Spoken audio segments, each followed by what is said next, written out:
Hi, I'm Ashot. I call this episode A Stone in the Pond. The boring training was thankfully coming to an end. It was an agonizing day. For those like me, because we were genuinely interested in the training topic and expected to live with knowledge. For some, because it's very difficult to sleep with open eyes and pick up the conversation as if nothing happened when addressed. Some just wanted to go home to a young wife. Someone missed their children. Christian, who seriously considered himself a decent trainer, was reading word for word from his own presentation on the projector, no longer even interested if anyone was listening to him. I considered him not a trainer, but a presenter. The presenter simply reads his presentation aloud. The trainer necessarily checks for the feedback and, adapting to the listener, ensures understanding of the material. Already packing his things, Christian, chatting with one of my colleagues, complained that the next days were also filled with similar trainings for him. And to my colleague's faked empathy, he replied that the stress is actually beneficial, that we all need stress and work more productively under stress. This is indeed a well-known opinion. Do you agree? Let's give it a shot.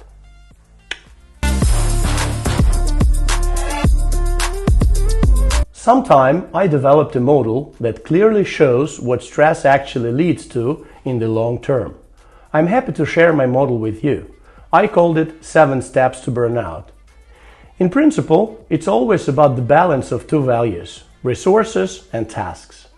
So, stage 1. Underload. This is where there are more resources than tasks.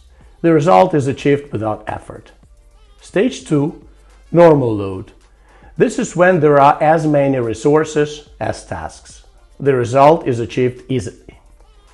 Stage 3. High load. This is when there are slightly fewer resources than tasks, and the result is achieved with effort. Stage 4. Overload. This is when there are much fewer resources than tasks.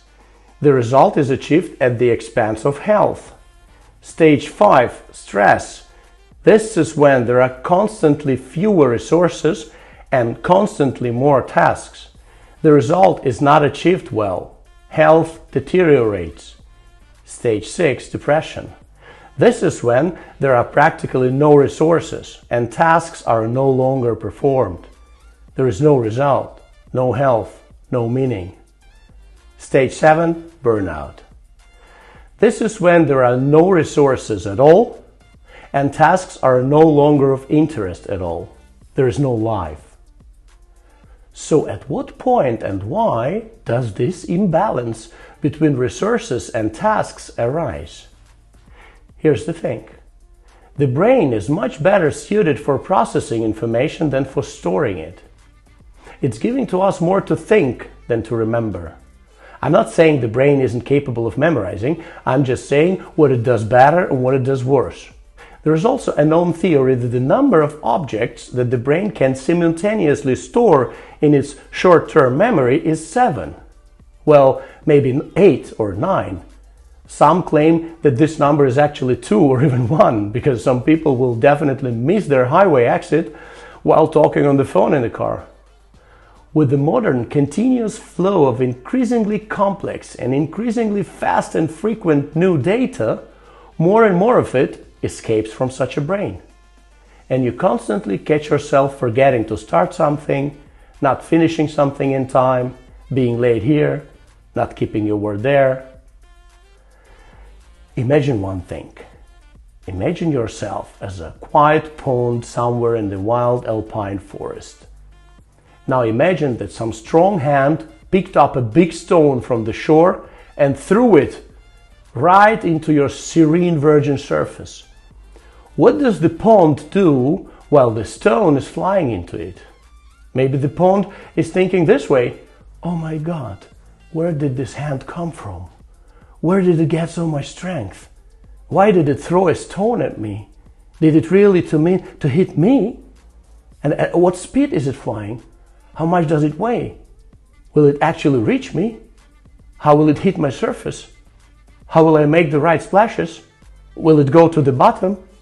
Etc. No!